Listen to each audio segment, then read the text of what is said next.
Welcome to the Vol Bros. My name is Evan. This is my brother Bama Decommit. And we are two Vol Bros. I never say it out loud until we go live, and every time it always cracks me up when I actually say the words out loud, whatever you got written on your screen there. Um, we are two Vol Bros who are actually bros in real life. Welcome to the Vol Bros. We got a little bit interesting evening this evening. We're going to have something new. So wherever you are watching us from around the country or globe or wherever, let us know where you are and the predicted amount of snow that you're supposed to get tonight, because we are preparing for Snowmageddon here in East Tennessee. If you are watching currently from the Nashville area or somewhere in Central Tennessee, you are already getting snow. We are it was supposed to have been, 1 to 3 inches. Then it went to 2 to 4 inches. And as of about an hour ago, we're up to 3 to 5 inches predicted now. So it's rare for us in Chattanooga for sure. So y'all let us know wherever you are, what you got going on. Elijah, welcome, Elijah. Good to have you, buddy. He said Lenoir City expected around 6 inches or so. That's awesome, man. I saw earlier where Knoxville's supposed to get around 4 to 6, and then Gatlinburg was actually less than Knoxville, which kind of surprised me. So wherever you're tuning in from, we got several folks on X and YouTube and Facebook right now. Y'all let us know where you are and how much snow you're supposed to get.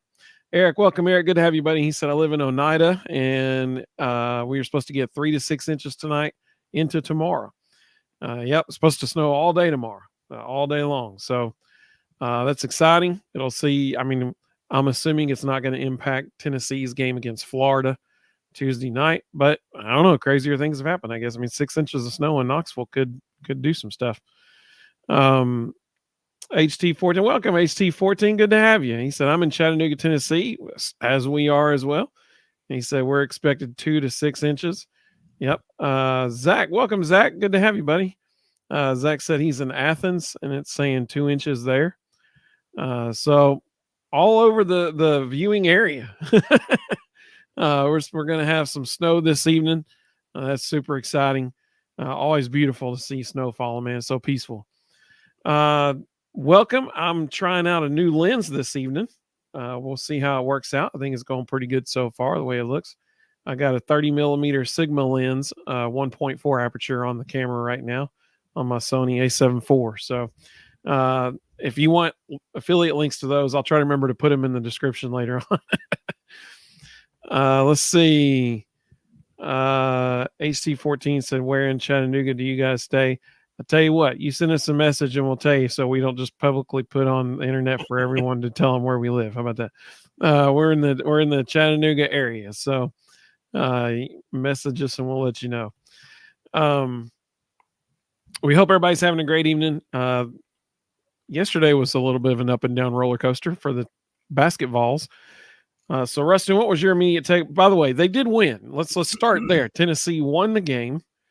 It was obviously extremely close, but Rustin, what were your takeaways from the game against Georgia at Georgia yesterday? Well, I think we've talked about before. I'm sorry, I've got a bad sinus infection. I think we've talked about before, in the past when they go on long scoring droughts, it usually leads to double figure losses. And with 11 points down with 6 minutes to go, I'm sure everybody was thinking this is another double figure loss. And to outscore them 15-1 in the final 5 minutes was really stinking impressive. And you could almost see our composure rise over Georgia's, and you could see Georgia just start imploding. Like you could almost, it was tangible. You could see their faces and know they were expecting to lose. And that's, there's a lot to be said for a veteran team that can go out there and just say, okay, enough's enough. We're going to go in this thing right now. And that's definitely not what's happened in the past. So as bad as that 12 to 14 minute stretch was in the middle of the game, they righted the ship and they eliminated an 11-point deficit with 5 minutes left. I mean, that's impressive. Defense and Dalton Knecht eliminated that 11-point difference. I tweeted out yesterday after the game from Revolbro's account. What do I call it? I'm still mixed up on that. Do I X'd out? I X'd out, or I'm just going to say tweeted. I mean, I think that makes the most sense. Yesterday after the game was over, I went back and I looked and watched the scoring runs that Tennessee had, because we're so used to over the last how many years that Tennessee, they'll be on fire and then all of a sudden they're not, and then they get back on fire. So in the first 16 minutes of the game, they scored 42 points. So when we hit the 4-minute mark left in the first half, Tennessee had scored 42 points. Over the next 16 minutes, so the rest of the first half and the first 12 minutes of the second half until we got to the 8-minute mark where the under 8 media timeout, Tennessee only scored 18 points. So one 16-minute segment, 42 points. The next 16 minutes, only 18. Then the last 8 minutes of the game, they scored 25 points. Now you figure 8 minutes times 2 to get 16. That's 50. They were on pace for 50 points in that section. So it would have been 42, 18, 50 over the course of, 2, 3 equal length time segments there. I think, Rustin, you make a good point. Last time we saw a scoring drought like that was Kansas. I always go back to that game. I guess it's just because it's stuck in my head. We did not come out on top in that game. So the fact that they did come out on top yesterday is a huge credit to that team. Elijah kind of said something similar in the comments. He said, all I'm saying is the last 2 or 3 years we lose that game by at least 7 or 8. He's like, that's the difference about this team and why he's so excited about him. And I understand that totally. Dalton Knecht essentially said, all right, we're going to win now. And he took over the game. Zakai had one of his worst games of the year, in my opinion. He turned the ball over way too much. You can't do that as the point guard. You just can't. And there were so many possessions where we didn't even get a shot attempt because we turned the ball over before we even took a shot. You can't do that, and especially in major Division I college basketball. So thank goodness for Dalton, because he's the one that really won that game. Getting some of the comments going again. Zach said, come on, Evan, we want to stop by. Tell us where you live. Brennan said, I'm in Ooltewah, no snow yet, but you just wait, snow's coming. Absolutely it is. You're right, Brennan. Thanks for being with us, buddy. He said Rustin's handler name is always on point. Let's see. Eric said Dalton Knecht is a baller. I'm glad Coach Barnes and staff got him committed through the portal this offseason, because Tennessee didn't have a Dalton. If they didn't have Dalton this season, it would be totally different. Amen. Absolutely. HT14 said he almost stopped watching the game, and he said he's happy he didn't stop watching it. Yep, absolutely. Elijah said Zakai didn't have a single turnover in the second half, so at least he adjusted at halftime. That's fair. That's fair. And, give credit where credit's due. The turnovers, they got to us bad in the first. It wasn't just Zakai. I should say that. It wasn't just Zakai. We had turnovers all over the place.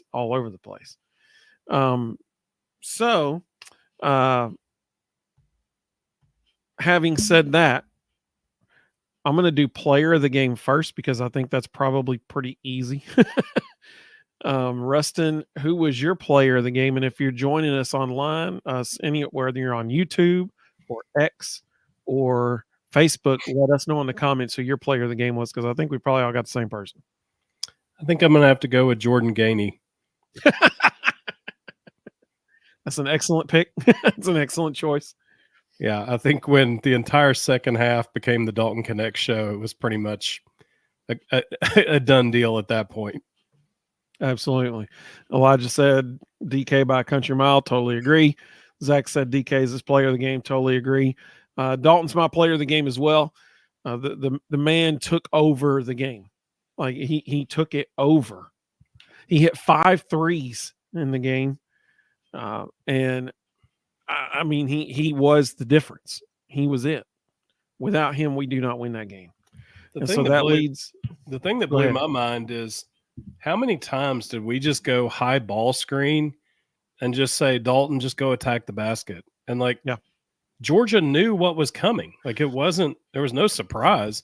And somehow he still found ways to get to the rim. And it's just like you're watching it going, how are they not stopping this? Yep. Eric said all these turnovers is something new for a Rick Barnes coach team. Most of the time, Rick's teams don't turn it over a whole lot. I agree with that. Zach said Schofield and DK only did 20 plus in 2 games. That was a infographic that they put up on the screen during the game. Let's see.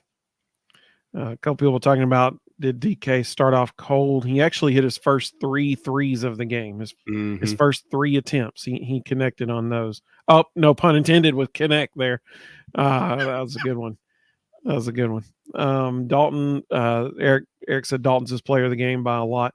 Yeah, he was certainly my player of the game as well. He was the reason we won the game. So let's go to our third question. This one's going to be a little bit different because I think there's a couple different options people could choose for this. I don't know how many people are going to have the same one that I've got for this. I may have a subtle one here.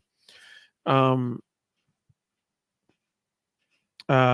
said the Ole Miss game, DK didn't do that right. Yep, you're right. He didn't. Thankfully, things turned around at Mississippi State for sure. Let's see. Rustin, what was your play of the game? Yeah, it was a Dalton Knecht 3 with minute 56 left. We were down 79-78. Dalton hit a pull-up 3. Ice cold in his veins. I mean, just no conscience, just pulled up and buried it to make it 81-79, and we never looked back. So that's the exact same play I was going to pick. We did not talk about this beforehand. We never do. And that was the exact same play I was going to pick because we had fought back, finally tied it. They go down, hit a free throw, go up 79-78. We come back down the other end of the court, and Dalton just pulls up right. I mean, he had a little bit of space. He was a pretty decent distance behind the 3-point line. He took one dribble in, dude gave him a little bit of space, and he pulled the trigger right in front of the guy and buried it. And I don't know, man, there was just something about that shot where all of a sudden you could just feel. I mean, I was watching it on TV and I could feel it, but you could just feel the momentum totally swing. And Tennessee finally had the lead again. And they never looked back from that point forward. There was a huge momentum swing in that shot. And so that was my play of the game as well, because that was, in my opinion, a turning point in the game. I know it was only minute 56 left, but that was a turning point in the game for sure. Finishing the game on a 21-2 run, that's awesome, man. That's big time stuff. And that one shot was absolutely monumental in the scope of that game. Let's see. Some of the folks chiming in with their play of the game. Elijah said the Santi 3 after the missed free throw completely flipped momentum for us. I think that's a great choice too. Yeah, that was my second pick. So in case anybody can't remember the play that Elijah's referring to, Jonas Adu got an offensive rebound off of a missed free throw, and he kicked it out to Santi for a wide open 3, and Santi buried it.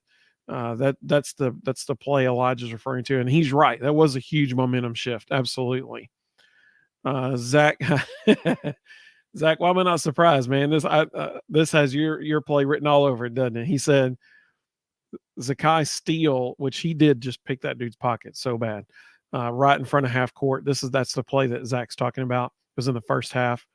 Zakai stole the ball and then turned around and looked at the guy and just kind of trotted down and made an easy layup.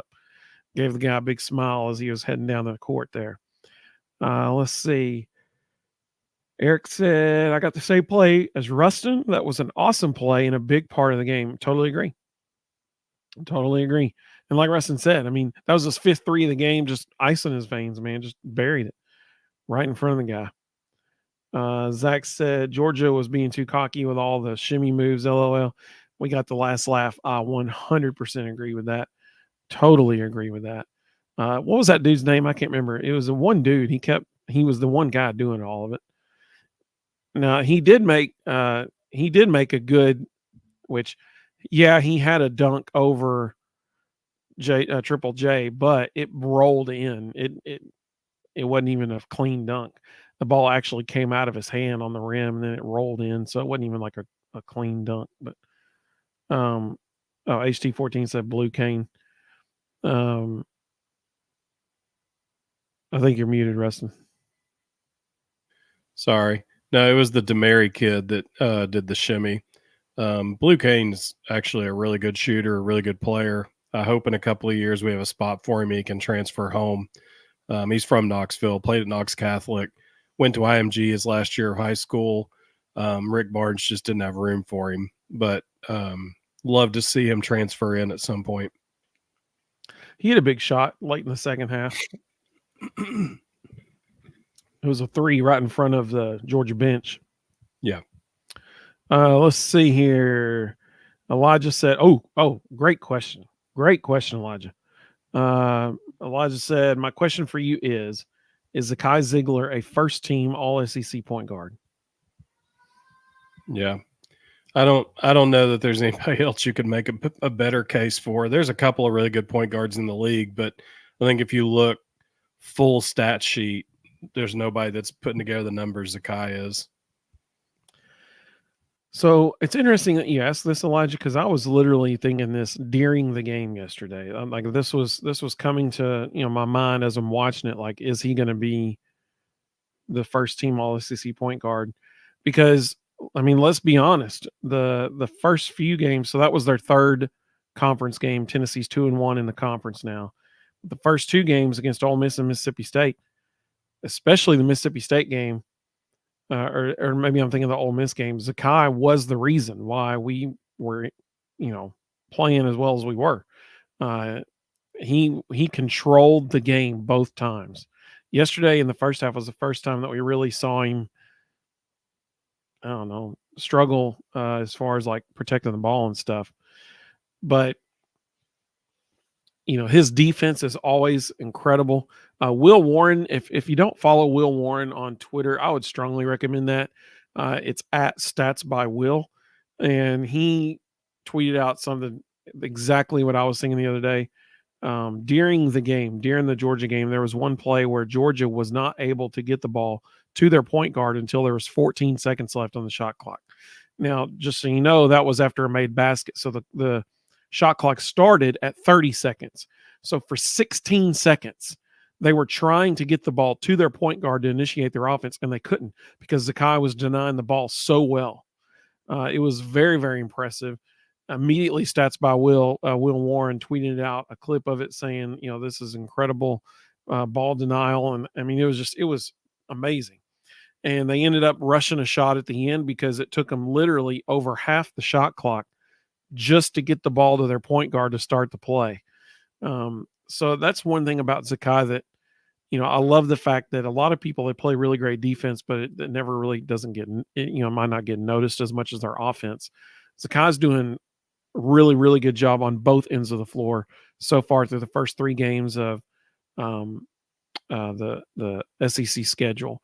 And so you got to be a huge fan of that if you're a Tennessee fan. The way he's playing on both ends of the court. And I think that's the reason. Not only is it his offense, which he's been shooting the ball really, really well, but his defensive, performance as well. I think that if you're basing your voting off of the first 3 SEC games, you can't not put Zakai first team All SEC in my opinion. Him and Dalton are the 2 right now that I think would be shoe-ins for first team based on SEC play only. Yeah. I think those are the 2 that you'd have to include. Yeah. If they go just strictly on scoring, it'll be Mark Sears at Alabama. If they take into account complete game, then it should be Zakai. But unfortunately, most of those all SEC stuff is picked by media, and they don't know what they're watching. So, they'll probably go by points, probably make Mark Sears first and Zakai second. But it is what it is. So Eric makes a good point. This actually did happen. I don't know about exactly what he said, but Dalton did confirm that the guy was chirping at him a little bit during the game. Eric said, I heard one of the Georgia players was barking at Dalton and told him this wasn't, I see what you did there, Georgia, and barking. Nice. This wasn't Colorado, and that's when Dalton opened up and went off. So I don't know what the guy said to him. Apparently, it was quite a few things throughout the course of the game. But Dalton did confirm actually after the game, and I can't remember who asked him the question, but one of the reporters asked him a question after the game, and he talked about how that dude was running his mouth at him the whole game, and he was like, "Okay," and he said that between that guy and the fans, that was another thing in his interview with Dane Bradshaw and the other guy calling the game. I can't remember that guy's name. They asked him about, was it like to play in a place like this, and he's like, "We love it when the fans get involved because it gets us more into the game." So, some people they're like, intimidated by the fans, and Dalton was using it to feed him. I love that. That was great because they were asking him, how are you performing so well when you're on the road? And that was his answer. So it's pretty cool. Elijah said right now he'd say Zakai is number 2, Mark Sears from Bama is number 1 if he's a point guard. Yep, Rustin agreed with you as well. Zach said Eric, the fans were barking at him right after he hit a 3. Yeah, that's HT14 said, well, that's a great question. What players on our current roster do you think will go to the NBA? You're muted again, Rustin. I keep muting because I don't want you to hear me coughing. But yeah, I know. For this year or ever, I think this year it's just Dalton.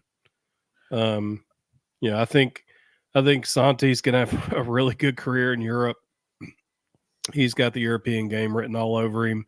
I think he'll go pro, play 10, 12 years of pro ball in Europe. I think Josiah has a shot to make a G League team as an undrafted free agent, and who knows, maybe work his way up to a bottom end NBA guy. He kind of has that rangy, defensive, in between position body that NBA teams love right now. So it's possible he may get a look. I would say G League first, and then NBA. Down the road, I think Jonas is an absolute NBA player. That's probably it. Yeah, I think Zakai will probably be a G League player, but it'd be tough for Zakai to ever make it past the G League just due to his size. So I think, he'll be a G League guy. I think Dalton is for sure an NBA player. I agree with Jonas. I mean, he'll probably start out in the G League, but he'll make it to the NBA. I mean, Kyle Alexander made it to the NBA, so I think Jonas is a better player than Kyle Alexander. So I think Jonas will make it to the NBA. That's a great question. That's a really good question. Jami's ability to score and play consistent defense could get him a long-term deal in Europe. I could see Jami playing pro ball in Europe for a very long time. Yeah, and I agree with you on Santi. Unfortunately, I don't think Santi's going to make it to the NBA, but no, he definitely looked,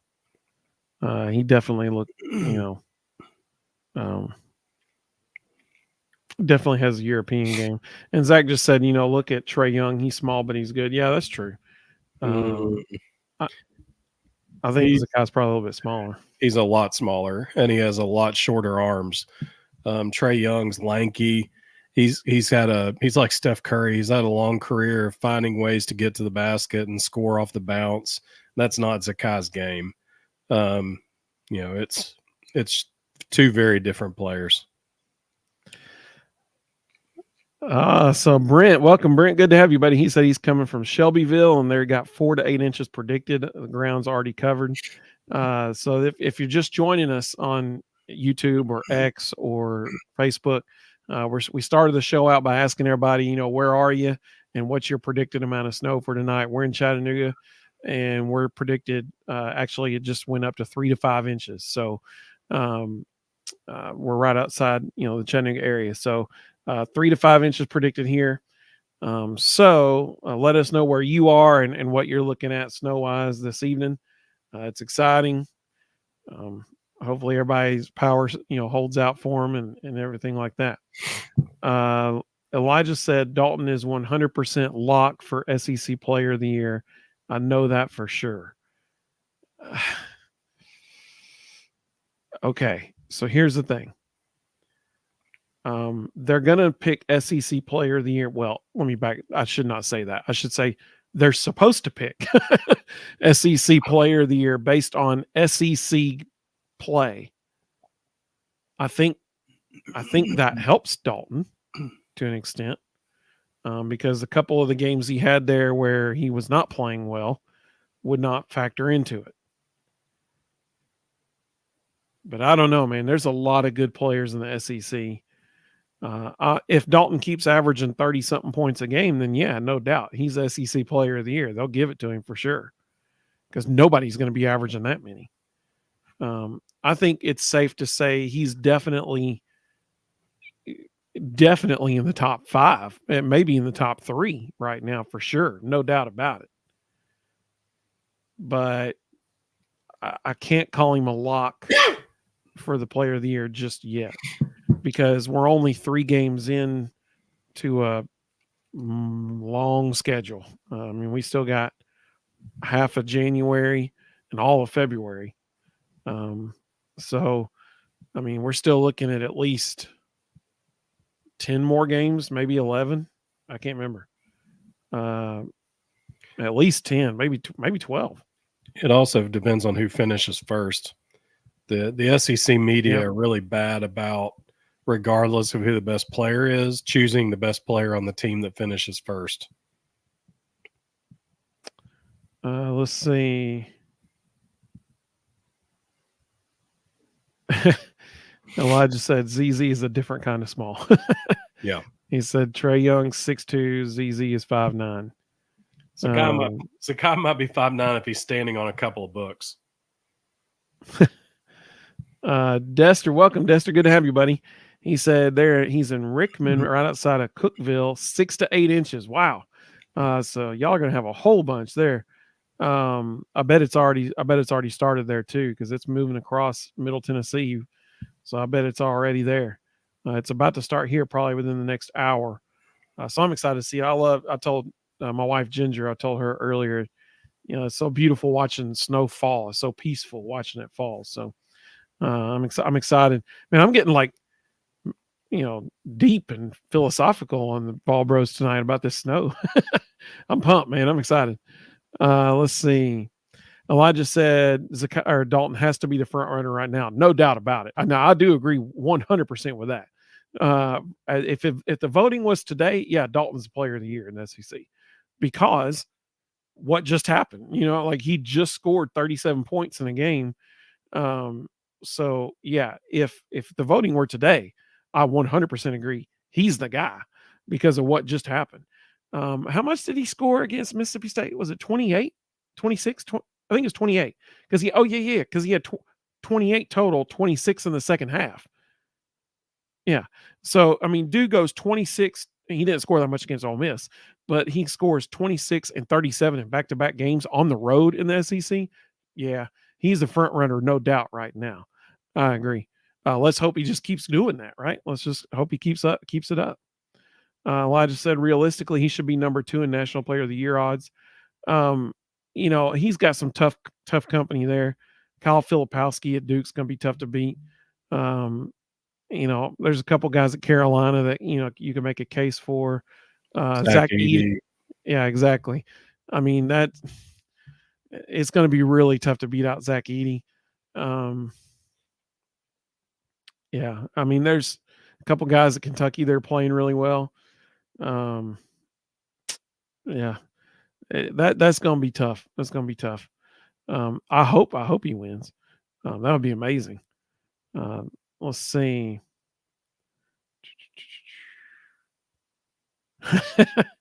AC14 said, I don't know about y'all, but I'm playing the snow as soon as I wake up in the morning. I will be too, actually. Both of my kids, and they're super excited. We're all excited to see our dog. We have April to now would be 9 months? Yeah. So we have a 9-month-old dog, and we're all super excited to see the dog's reaction to the snow for the first time. It's been so long since it snowed in Chattanooga. It'll kind of be like our kids' first reaction again, too. Last time it snowed any halfway decent was 3-4 years ago, at least, maybe more. Let's see.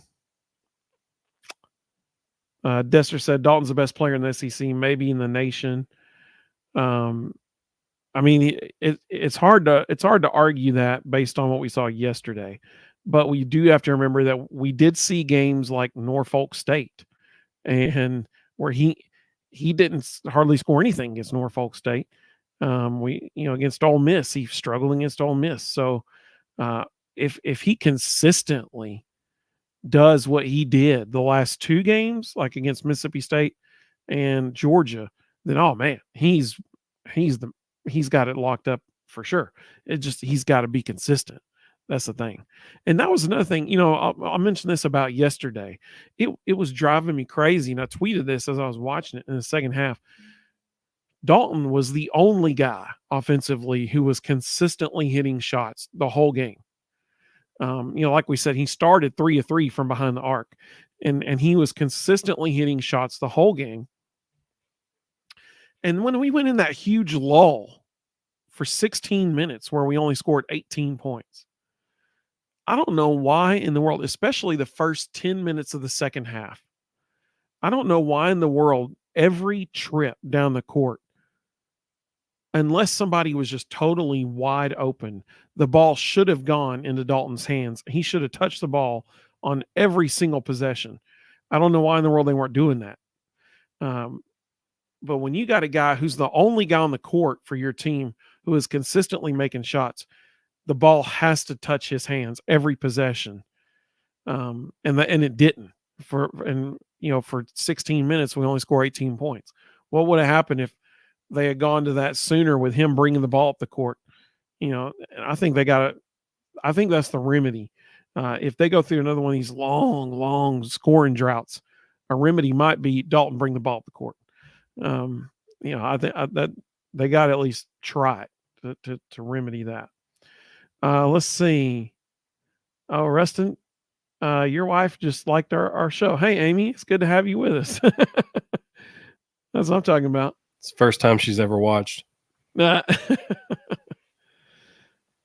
We appreciate the support, Amy. That's awesome. Let's see. Some of the other comments that just came through. Elijah said Zach Edey, that's why he said number 2. Yeah, I totally understand that for sure. Elijah said he's currently 5th in the odds. That's pretty good. I mean, that means you got a shot. That's Yep. good. Robert asked a good question, so we'll come back to that here in just a second. I got started. Amy said hi. Hey, look at there. Welcome, Amy. Good to have you. Your son asked where you are. Oh, that's pretty good. Let's see. Dester said it's already been snowing there for an hour. He's in Middle Tennessee, kind of northern Middle Tennessee. That's exciting for that. That's really cool. I'm excited to see the snow. Let's see. HT14 said at the Ole Miss game, an Ole Miss fan asked his friend, who was a Tennessee fan, who was the best player, and he said Jonas Adu. That particular game, Jonas. That's the game Jonas scored 28 points. So I mean, I can understand why they chose him that game because he was dominant. But I mean, I think we all agreed Dalton's the best player on our team right now. Vols time, welcome Vols time. Good to have you. They said it would be nice if the Vols can make the Final Four before I croak. Well, so I'm glad you mentioned that. Let's talk about that real quick. Let's go back to that 16-16-8 thing we talked about earlier. This is why it's scary to trust this Tennessee team in March, because first 16 minutes of the game against Georgia, they score 42 points. And let's be totally honest, they could have scored more than that, but they turned the ball over so many times that they were literally taking the ball out of their own hands. So it could have been more. It could have been closer to 50 or higher. But first 16 minutes, 42 points. Second 16 minutes, 18 points. When you're only averaging about 1 point per minute, that is not good. That is not good. And then the last 8 minutes, 25 points. So in a 16-minute time frame, that would be 50 points. So 42, 18, on pace for 50. That is, it has to be at least concerning if you're a Tennessee fan when you think about March. Because here's the deal. If they have a 16-minute stretch in the round of 64 or the round of 32, and especially in the Sweet 16, if they have a 16-minute stretch of the game where they only score 18 points, they will not win that game. Like, I mean, that's the bottom line. And so whatever it takes, they have to remedy, because we've seen it too many times now. We saw it against Mississippi State. We saw it against Georgia. We didn't really see it against Ole Miss, but we definitely saw it against Kansas. We saw it twice in Maui. Who'd they play after Kansas? I can't remember in Maui. I don't remember. It's totally left me. It wasn't Marquette. It was somebody else. Yeah, I can't think. The Kansas game and the subsequent game, both games. North Carolina. That was North Carolina. So it must have been the game before Kansas then, because it was twice in Maui. Maui was Syracuse, Purdue, and Kansas. Purdue, that's who it was. It was Purdue, and so against Purdue and Kansas in Maui, we both saw long scoring droughts. Zach just said Purdue. Thank you, Zach. Yeah, you just can't do that in March and expect to win the game. And so I think that's why everybody's kind of like cautiously optimistic, because we've seen what they can do, but we've also seen what they can't do sometimes. And I think that's why, if you're going through a long scoring drought, they got to go ahead and start saying, all right, Dalton, bring the ball up, set a high ball screen, let him go cook. I mean, like, that's the remedy at this point, because he's the only consistent scoring threat day in, day out. Let's see. Zach said, hi, Amy. I thought Rustin was making you up. Let's see here. So let's go back. Let's finish our show with Robert's question. I'll take that banner off the screen here. So Robert asked a good question. Robert, we're glad you're with us. It was about the Lady Vols. And Robert said, hey guys, I know you're talking about the men's basketball team right now, but what's going on with the Lady Vols basketball team? So the Lady Vols had been playing better. When they got Rakia back, they've been playing better, but unfortunately they lost tonight at Texas A&M. It was Texas A&M. I'm pretty sure it's Texas A&M. Yeah. They lost. I just got home like an hour and a half ago, so I've been off the grid for a little bit here. So they lost at Texas A&M. What would be your take about the Lady Vols? That's a long answer.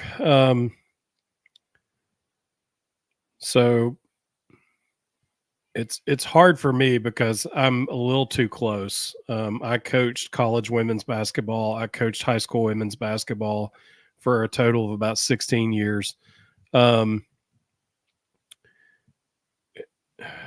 Just to be candid, I think Kelly's stuck in the past.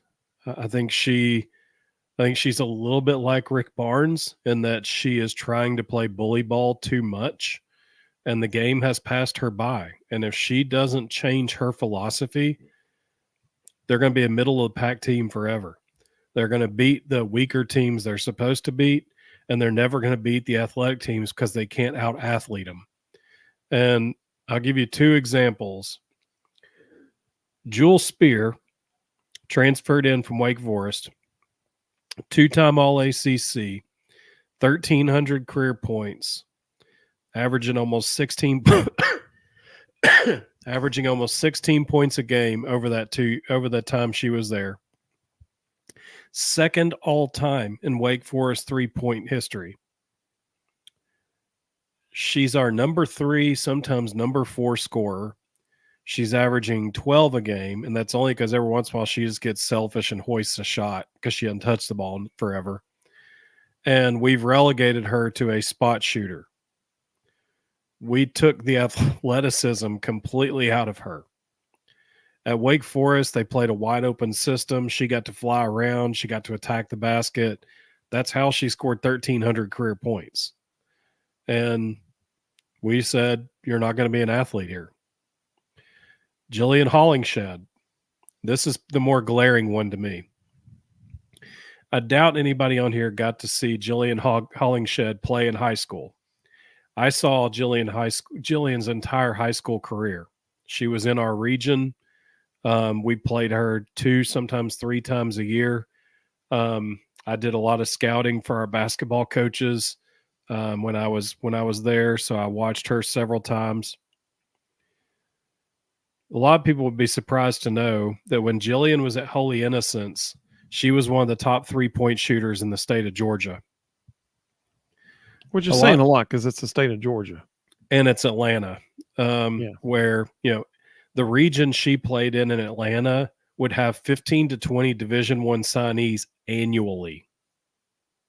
It's one of the toughest regions in the entire country. She was one of the best 3-point shooters in the entire state of Georgia. But what would surprise people even more is since she got to UT, they have bulked her up so much and tried to force her to be a back to the basket player. They've removed her athleticism too. When she was in high school, if Holy Innocents needed a basket, that same high ball screen that Rick Barnes runs for Dalton Connett, they would have Jillian Hollingshed run point guard, and they would set that high ball screen for her. That's how athletic she was. We bulked her up, stuck her under the basket, and removed the athleticism from her. Because Kelly badly wants to do things the way Pat did it. And the reality is that doesn't work anymore. And if you look around the country, the teams that are in the top 10 all play a wide open, free-flowing, high shooting percentage system. And that's not how Tennessee's roster is built. So when they play teams they can bully, they'll win. But if they play teams that are halfway athletic, they're going to get run out of the gym. We need Caitlin Clark. That's what we need. Let's get her down here. We just need to get all the big bodies off the court. I mean, I hate to say that, but that's what it is. We have too many slow players on the court. Can't play at this speed. The game's changed. HC14 asked a very good question. He said, do you do live streams on Instagram? So that's a great question. We've actually thought about it. StreamYard recently, we use StreamYard, just so everybody knows, to go live on multiple platforms simultaneously. And they recently introduced Instagram as an option. And so we've thought about doing that. The only problem is there's a few extra steps that would have to go into having it live streamed on Instagram. And I haven't had the guts to try it yet because I have to be very quick to click go live on there and go live on here as quickly as I possibly can on both Instagram and StreamYard. So that there's not this weird, awkward, like nothing moment where it's just us on the screen. So I'm probably going to do that though. I probably will get it connected. This is our 99th episode. And so I'm probably going to wait to get through 100 first. And then I'll start playing with Instagram, see if we can go live there too. Because I mean, I'd like to do that. I think that'd be fun. But I'm glad you asked that because that is something that I've been thinking about. Let's see a couple Bruce Pearl and Butch Jones comments in the chat here. Eric said it's peppering snow in Oneida right now. Looking like we're going to get all that snow. Hopefully, everybody's safe on the roads. Vols Time said Lady Vols are all right. He watched the Florida game. They did play well against Florida. Rakia played well against Florida. But again, go back and watch. Does Florida have athletes? It'll be interesting to see if they play, which LSU lost tonight. But if they played LSU, it'd be interesting to see how they did against them. which if they're going to win the SEC, they're probably going to have to play LSU. South Carolina. South Carolina too. South Carolina's going to beat them by 30. They're going to run them out of the gym. Let's see. I think that's all the comments we've had so far. Zach said, I'm in enemy territory, so I'm not safe anywhere. So, Zach, did you mean Athens, Georgia? Is that what you meant? Or Athens, Tennessee? Based on the fact that you're in enemy territory, I'm guessing it's Athens, Georgia. HD said, I'm hoping it snows a lot so we don't have school. Yeah, I think you're pretty much guaranteed Tuesday all across Tennessee schools are going to be out. I'll just go ahead and tell you, you got tomorrow off. Enjoy it. Yeah. Zach said Athens, Georgia. So, man, I hope not too many folks are barking at you down there, Zach. Well, so having said that, and Zach, since you're listening right now, Zach said they went to the game last night. His boss gave him tickets. That's awesome, man. That's so cool. I'm glad you're there. That's really cool, man. So here's the thing. This is our 99th episode. Thursday will be our 100th episode. Zach, are you working Thursday night? Or what time do you think you'll be back home after you get off work? So you let us know in the comments. Vols Time said, who do you believe will be the Titans' next coach? I have no idea. I hope that Rand Carthen uses some common sense. That ain't gonna happen. And recognizes. Well, no, he's still new. He is the guy who fired Mike Vrabel, so there's a chance. I hope he uses some common sense and recognizes the fact the Titans are the number 2 team in the state of Tennessee, and it's okay to admit that, and it's okay to embrace the number 1 team in the state of Tennessee. And when he was at the Saints, They drafted a lot of Vols. I hope he has the common sense to look around and go, is there a former Vol out there that would make sense as either the head coach or the offensive coordinator or the defensive coordinator, so that there's some hat tip to the university on that staff? If he would just make that simple step, they would be shocked at how this state would embrace them. Yeah, I totally agree. Because right now it seems like they're doing things intentionally just to poke at Tennessee fans, like all that stuff with Will Levis and social media and stuff. Zach said, I'm usually back around 10. Sorry. So here's the thing, Zach. When you get home Thursday night after work, first of all, I think it's so cool that we know each other's work schedules on this. That's how close of a community we've developed here. Zach, when you get home, because I thought you worked till you usually join us around 10 on Thursday nights. So when you get home, I need you to join us on Thursday, okay? I need you to join us that night. So this week the schedule is a little bit different for the Tennessee Vol basketball team, men's team. They play Tuesday night instead of Wednesday or Thursday. They play Tuesday. It is a huge game.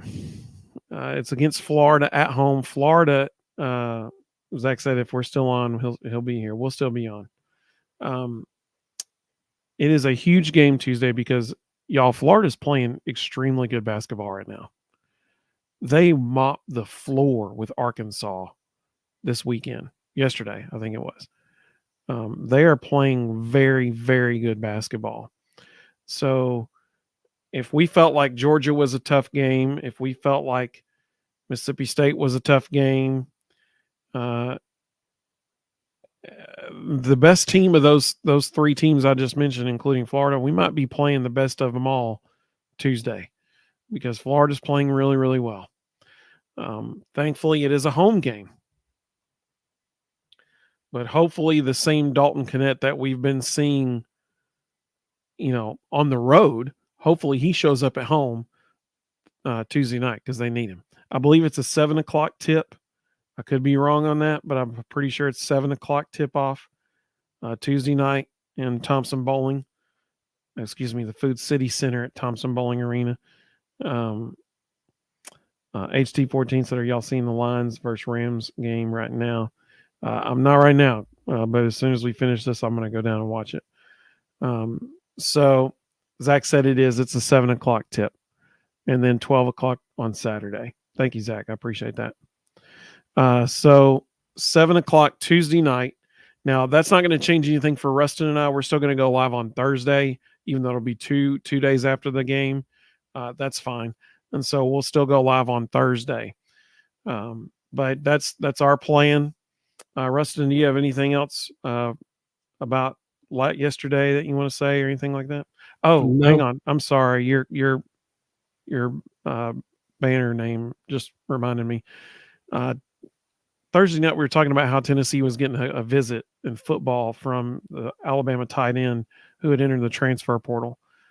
He did commit to Tennessee Saturday night, so clearly he came here already kind of leaning towards Tennessee because that same day he committed. So it's hard to look at Tennessee's tight end room now and say that they're shorthanded because they got a bunch of bodies in there now that are talented. So that was a good pickup for Tennessee. It is interesting. We haven't yet heard officially anything about, no pun intended, about Lance Hurd, but we haven't heard yet. But it does still seem like all signs are pointing to Tennessee there.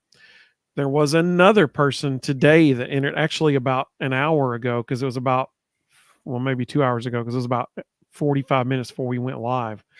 An offensive tackle at Washington. An offensive tackle started all 15 games at Washington this year, entered the transfer portal. And so it'll be interesting to see where he goes. Isaiah Bond, the transfer from Alabama, committed to Texas today. HT14. And not only did they lose Isaiah Bond, they had 2 5-star wide receivers decommit in 24 hours. Yeah, that's never good. Ryan Matthews was one of them. And that's what HT14 was talking about.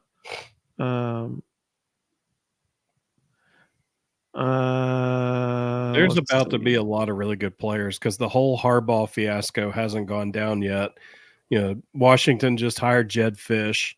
So the entire Arizona roster is now 30 days in the portal. Whoa, I didn't know that. When did that happen? Tonight. And that, there's a lot of good players on that. Yeah, there's a lot of good players on that Arizona roster. So if you didn't know that, you probably didn't hear what happened with Ryan Grubb this evening. So Ryan Grubb is definitely going to Alabama to be offensive coordinator because he tweeted out tonight a thank you to all of the Washington fans. And in his thank you said he really wanted to be the head coach of Washington, but they didn't want him. Now, wait a second. I might have seen that actually because I didn't realize who it was from, but I saw this statement on Twitter from a Washington coach. And it was talking about how he loved being in Husky Stadium and all this kind of stuff. But I didn't realize who it was from. So I guess that makes sense there. Which, to his credit, at least he actually went and talked to the players before he left, unlike Kalen DeBoer, who just jumped on a plane and his players found out when they saw it on ESPN. Well, so that, I've heard that. I just saw the Jed Fish thing. But there's also audio that came out. I don't know if it's, legit or not, but there was leaked audio is what it was called of the meeting where DeBoer told his players he was leaving. So I don't know which report is accurate, but I'm not sure. If he did, everybody wasn't there because over 20 players went online to say that they had no idea until they saw it on ESPN.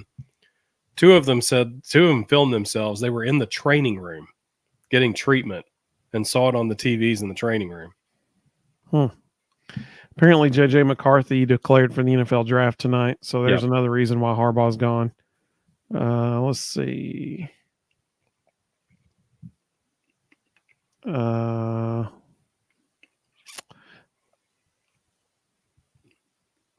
been a lot of movement today, apparently. Yep. Alabama quarterback cornerback Des Ricks plans to enter the transfer portal.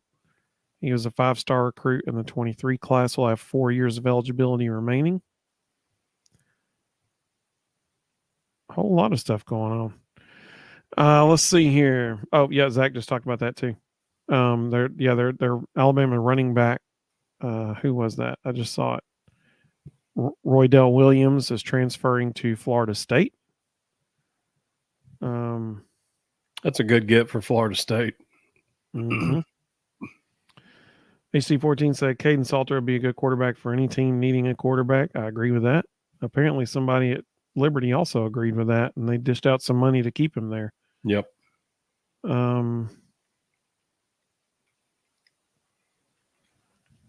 Zach said nobody wants to play for DeBoer. Congrats, you had a good year. So did TC that 1 year. Somebody mentioned that Jalen Milroe was in the transfer portal. So that was fake. That was a Tennessee account that changed their profile photo and their name to an Alabama account and tweeted out that Jalen Milroe was going into the transfer portal. He is not. He is not. Let's see here. HC14 said where Jim goes, JJ McCarthy will go. Jim Harbaugh said JJ McCarthy is the best quarterback he ever coached. That is interesting in my opinion. So a lot happening football wise too. A whole lot happening. Anything else? I think that's all of it. All the football news as well. Yep. All right. Well, this has been a lot of fun. I hope everybody stays safe in the snowmageddon that we're having over the next day or so. I hope that everybody has a fun time. If your kids are out of school and you have the opportunity to stay home with them, I hope you have a fun time with them, seeing the joy on their face. I hope everybody stays safe traveling on the roads, especially overnight when it starts icing and stuff. So I hope everybody, HD14 and Zach both said, or Elijah said, can't wait for baseball. Zach said, you and me both, Elijah. HD14 is praying for snow. 33 days. Yep. 33 days till baseball starts. So a lot happening right now in Tennessee athletics. A lot. We'll see what happens if the snow impacts the game Tuesday night. I don't know, man. I guess 6 inches of snow is not anything to sneeze at. I know Jimmy Dykes is supposed to be on the call for that game Tuesday night. Somebody asked him on Twitter if he was going to be on the call. He said, yeah, I mean, unless it snows too much, but he's like, he's supposed to be there. Vols Time said, I can't wait for college football to come back. Yeah, me too, man. Me too. So I hope everybody has a great evening. Thank you all so much for joining us. Hey, Thursday night, everybody join us Thursday night, the 100th episode of the Vol Bros. So we hope to see you then. Safe travels for everybody on the road over the next 48 hours. Probably not going to be best conditions. So thank you all so much for joining us, and go Vols, baby. Go Vols.